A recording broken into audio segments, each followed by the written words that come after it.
कि class 12th maths के second part में प्रश्नावली 10.2 सदिश बीजगणित की दी हुई है, वेक्टर अलजेब्रा। ये लगभग 10 नंबर की बोर्ड परीक्षाओं में आते हैं सवाल। इनको देखिए आप, बहुत सरल प्रश्नमाला है और बड़े अच्छे से समझ में आएगा। देखिए, निम्नलिखित सदिशों के परिमाण मीन्स मैग्नीट्यूड का परिकलन कीजिए। परिमाण मीन्स मैग्नीट्यूड पहला दिया हुआ है, इसको पढ़ते हैं वेक्टर ए।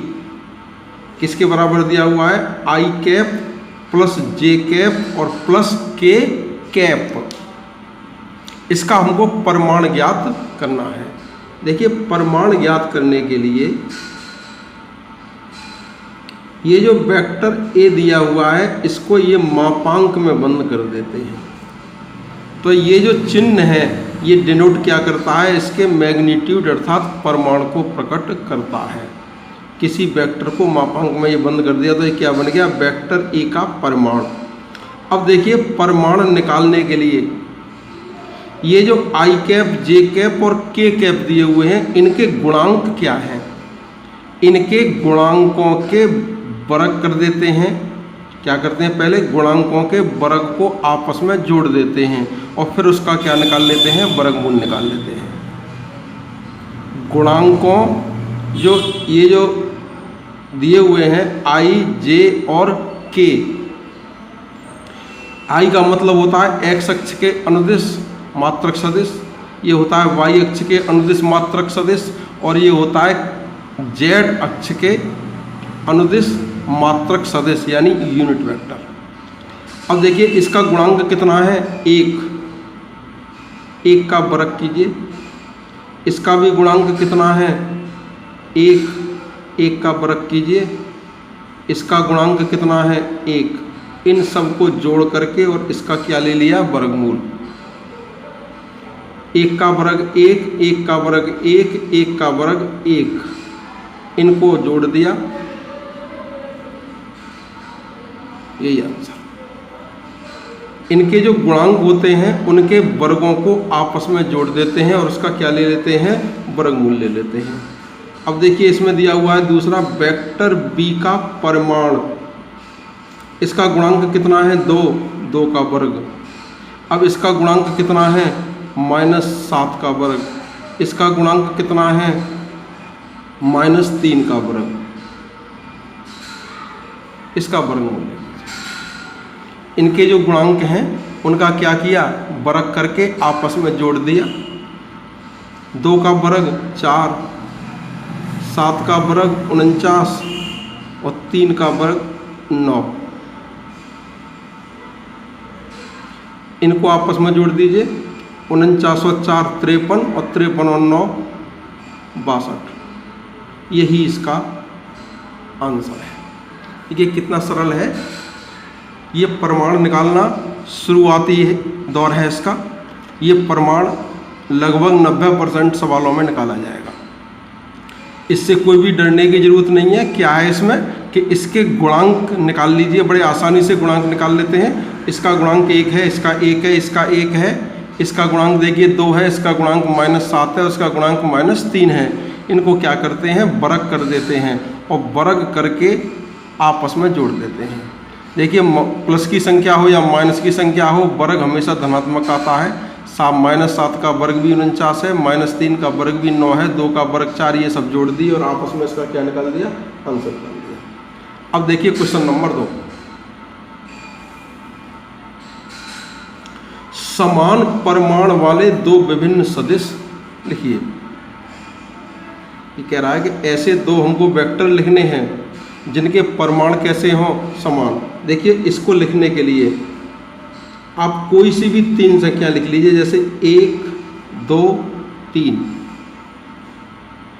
और भी कोई सी भी संख्या लिख सकते हैं। यही सबसे सरल पड़ेंगे। 1, 2 और 3। अब देखिए, वेक्टर ए बना लीजिए इनकी सहायता से। इसमें आई का गुणा कर दीजिए, इसमें जे का गुणा कर दीजिए और इसमें के का गुणा कर दीजिए। तो कितना हो गया? आई एकन आई प्लस 2j और प्लस 3k कैप। क्या किया, कोई सी भी संख्या लिख ली, 1 2 3, क्या कर दिया ये, इसमें ये तो दिया हुआ है बिंदु सदिश, अब इसका क्या बना लिया, स्थिति सदिश बना लिया, वेक्टर ए बना लिया। तो इसमें किसका गुणा कर दिया, आई का, इसमें कर दिया जे का और इसमें कर दिया के का। ऐसे ही देखिए दूसरा वेक्टर लिख लिया, इसका अब दोबारा क्रम बदल दीजिए, पहले 1 2 3 किया था, अब कर दीजिए 3 2 1, संख्या ले ली 1 2 3, इनसे ये वेक्टर बना दिया। अब इसका क्रम बदल दिया तो इससे बना दिया वेक्टर बी, इसमें आई का गुणा किया, इसमें 2 का गुणा किया और इसमें के का गुणा किया। एक वेक्टर आपका ये बन गया और दूसरा वेक्टर ये बन गया। कोई सी भी संख्या लिख ली 1 2 3, इनकी सहायता से आई जे के का गुणा करके ये वेक्टर बना लिया, फिर इसका क्रम बदल दिया, फिर इसकी सहायता से ये बना लिया। अब इनके ये परमाणु समान है या नहीं है, देखिए इसका परमाणु निकाल के देखिए, इसका गुणांक 1 का वर्ग, 2 का वर्ग, 3 का वर्ग, 1 का वर्ग 1, 2 का वर्ग 4 और 3 का वर्ग 9, 9 और 4 13 और 1 14। इसका परमाणु कितना आ गया, 14। अब इसका परमाणु निकाल के देखिए, 3 का वर्ग, 2 का वर्ग, 1 का वर्ग, 9 4 1। इन दोनों के परमाणु कैसे आ गए बराबर, यही तो प्रश्न में कह रहा है कि समान परमाणु के 2 सदिश लिखिए। तो एक सदिश कौन सा हो गया आपका ये, और दूसरा सदिश कौन सा हो गया ये, और ये प्रूव हो गया कि इन दोनों के परमाणु कितने हैं, √14। क्या किया इसमें, फिर देख लीजिए 1 2 3 आप कुछ भी लिख सकते हैं, 3 4 5 भी लिख सकते हैं, 5 6 7 भी लिख सकते हैं, लेकिन जो भी लिखें उसका क्रम पलट करके दूसरी वेक्टर बना दीजिए और दोनों का परमाणु चेक कर लीजिए। ऐसे ही अनेक उत्तर बन जाएंगे, ये नहीं है कि केवल ये उत्तर आवें, इनके आंसर कैसे होंगे, ऐसे अनेक उत्तर होंगे। अगर आप 1 2 3 से बनाते हैं तो ये बनेगा, 3 4 5 से बनाते हैं तो ये बनेगा, इसके कैसे उत्तर होंगे, अनेक उत्तर होंगे। अब देखिए अगला, समान दिशा वाले 2 विभिन्न सदिश लिखिए। इसमें परमाणु समान कह रहा था और इसमें क्या कह रहा है कि दिशा समान हो। देखिए कोई सा भी एक वेक्टर लिख लीजिए, सबसे सरल वेक्टर क्या पड़ेगा, आई जे के, यही सबसे सरल रहेगा एक एक गुणांक का। अब जो दूसरा वेक्टर लिखना है इसका 3 गुना कर दीजिए।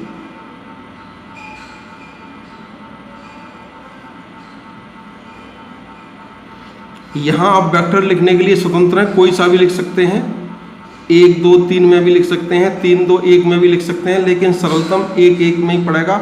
अब जो दूसरा वेक्टर बनाना है वो इसका 3 गुना, 3 गुने का क्यों, ये 3 ही संख्या होती है, 1 2 3, तो इसका 3 गुना बना दीजिए आगे। अब ये कह रहा है कि क्या इनकी दिशा समान है। दिशा समान का मतलब होता है कि इनकी दिक कोसाइन, डायरेक्शन कोसाइन बराबर है। तो देखिए इनकी डायरेक्शन कोसाइन कैसे निकालेंगे, वेक्टर ए दिया हुआ है, अब आप निकालेंगे वेक्टर ए का परिमाण। परिमाण का मतलब 1 का वर्ग, 1 का वर्ग, 1 का वर्ग, कितना हो गया, 1 1 1। पहला स्टेप वेक्टर ए दिया हुआ है, दूसरा स्टेप क्या निकालना पड़ेगा, इसका परिमाण। जैसे पहले प्रश्न में निकाला था उसी प्रकार क्या निकाल लिया, परिमाण। अब निकालना पड़ेगा इसका यूनिट वेक्टर, इसको यूनिट वेक्टर कहते हैं, मात्रक सदिश। इसमें इसका भाग दे देते हैं।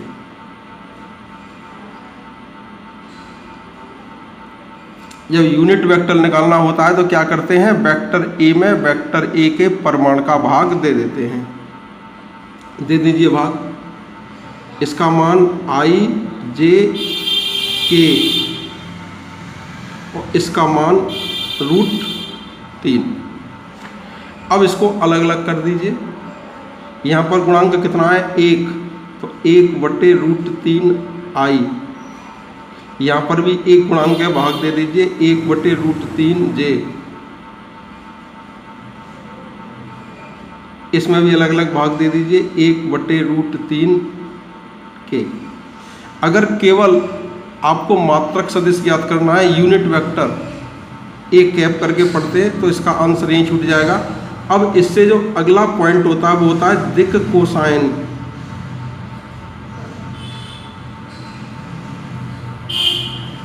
दिक् कोसाइन का मतलब होता है कि ये आई जे के इसको हटा देते हैं, क्या बचा 1/√3। यहाँ पर भी क्या बचा 1/√3। ये पर भी क्या बचा 1/√3। ये इसकी दिक् कोसाइन LMN। इसकी दिशा को ये प्रकट करेंगे। इसकी दिशा कितनी है 1/√3 1/√3 1/√3 दिक् कोसाइन। अब देखिए ये काफ़ी महत्वपूर्ण है। पहले वेक्टर ए दिया होता है, फिर पूछते हैं वेक्टर ए का परिमाण ज्ञात कीजिए, तो यहाँ पर छोड़ दीजिए। अब कभी कभी आगे बढ़ा देते हैं कि अब इसका यूनिट वेक्टर मात्रक सदिश ज्ञात कीजिए, तो इसमें इसका भाग दे देंगे तो मात्रक सदिश का आंसर यहाँ पर आ जाएगा। इसके बाद आती है दिक् कोसाइन, डायरेक्शन कोसाइन। इसमें से आई जे के को डिलीट कर देते हैं तो क्या बच जाती है, ये ही इसकी दिक् कोसाइन रह जाती हैं। अब ये समान है इसके, ये दिखाना है आपको। देखिए इसी प्रकार इसको ज्ञात कीजिए। वेक्टर बी का परिमाण कितना हो गया 3 का वर्ग 3 का वर्ग 3 का वर्ग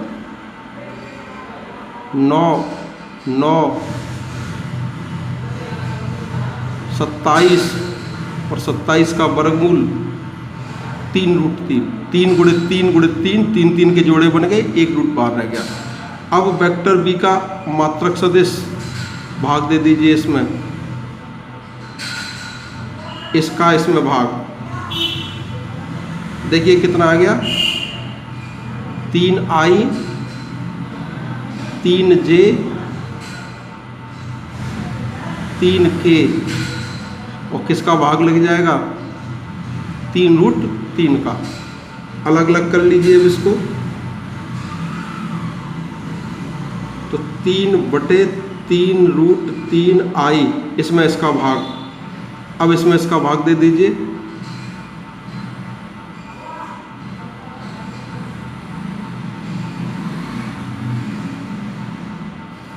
देखिए 3 से ये 3 एक बार कट गया, इससे ये एक बार कट गया और इससे ये एक बार कट गया। कितना बचा 1/√3i 1/√3j और 1/√3 के क्या। अब देखिए इसकी भी डायरेक्शन कोसाइन कितनी निकल के आई, आई हटा दीजिए 1/√3। इसकी भी कितनी निकल के आई 1/√3। इसकी भी कितनी निकल के आई 1/√3। इसकी दिक् कोसाइन और इसकी दिक् कोसाइन कैसी हैं, दोनों समान हैं। अगर ये दिक् कोसाइन समान है तो इनकी दिशा भी कैसी है, समान। यही पूछ रहा है कि समान दिशा वाले, यानी समान दिक् कोसाइन वाले। समान दिशा का क्या मतलब है, ऐसे दो वेक्टर ज्ञात कीजिए जिसकी दिशाएं समान है, अर्थात दिक् कोसाइन समान है। कैसे ज्ञात कर लिया, इसका इत्ते गुना कर दिया, इसका परिमाण, इसका मात्रक सदिश यूनिट वेक्टर ज्ञात कर लिया। इसके ये आई जे के हटाने के बाद ये संख्याएं बच गई। तो देखिए इसकी भी डायरेक्शन कोसाइन इतनी आई है और इसकी भी डायरेक्शन कोसाइन कितनी आई है, इतनी आई है। अतः ये ऐसे ही दो सदिश हैं जिनकी दिशाएं कैसी हैं, समान हैं। एक्स और वाई के मान ज्ञात कीजिए। यदि 2i + 3j और xi + yj + 3k कैसे हैं ये सदिश आपस में बराबर है।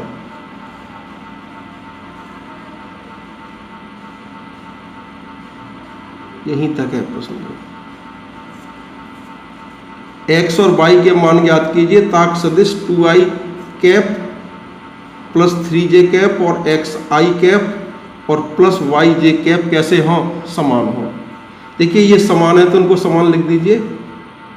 2i cap + 3j cap xi cap और +yj कैप, ये दोनों समान हैं। अब देखिए यहाँ पर i का गुणांक x है और यहाँ पर i का गुणांक कितना है 2, तो x बराबर कितना हो गया 2। यहाँ पर j का गुणांक कितना है y और यहाँ पर ये कितना है 3, तो y बराबर कितना हो गया 3। यही आंसर है, सीधे सीधे तुलना है x का 2 और y का 3।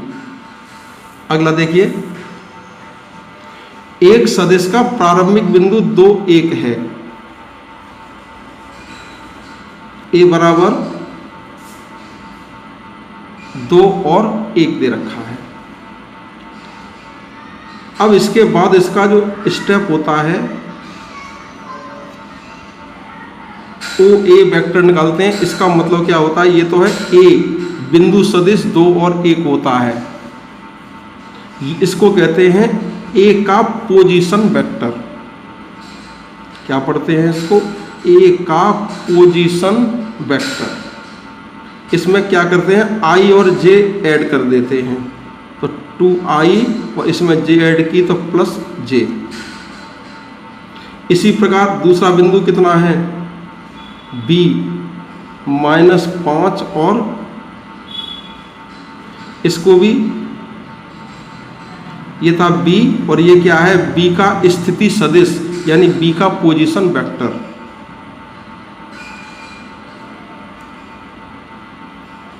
इसमें i ऐड कर दी, इसमें j ऐड कर दी।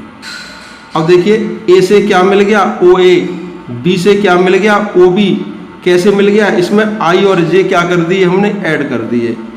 तो इसको हम पढ़ते हैं a बराबर 2 1 यानी a का बिंदु, और ये क्या चीज़ है a का स्थिति सदिश, ये क्या है b का स्थिति सदिश।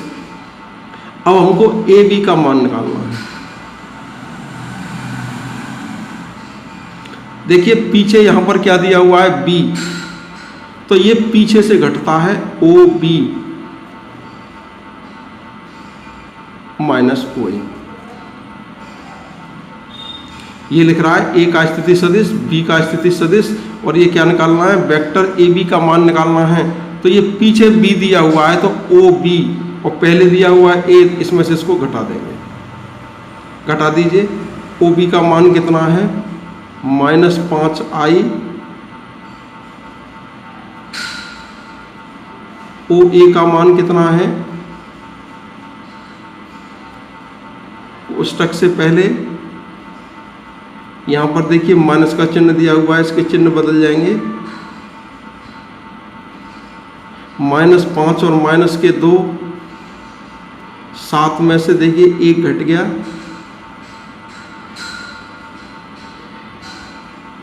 अब ये क्या पूछ रहा है, अदिश एवं सदिश घटक। सबसे पहले सदिश घटक देख लीजिए। ये जो संख्याएं होती हैं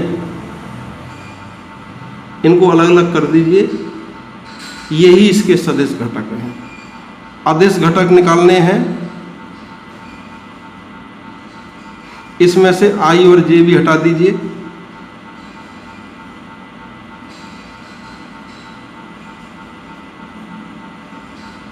ये इसका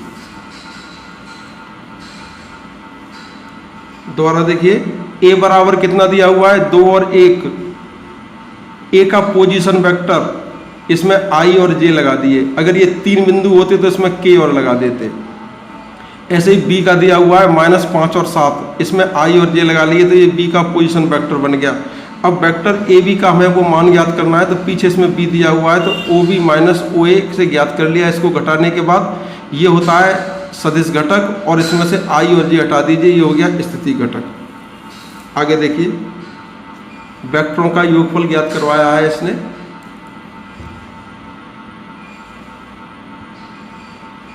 वेक्टर a बराबर कितने दिया हुआ है i 2j और plus k cap. Vector b लिख लीजिए -2i प्लस 4j और प्लस 5k। वेक्टर c दिया हुआ है वेक्टर i 6j, इसको हमको जोड़ना है, जोड़ दीजिए।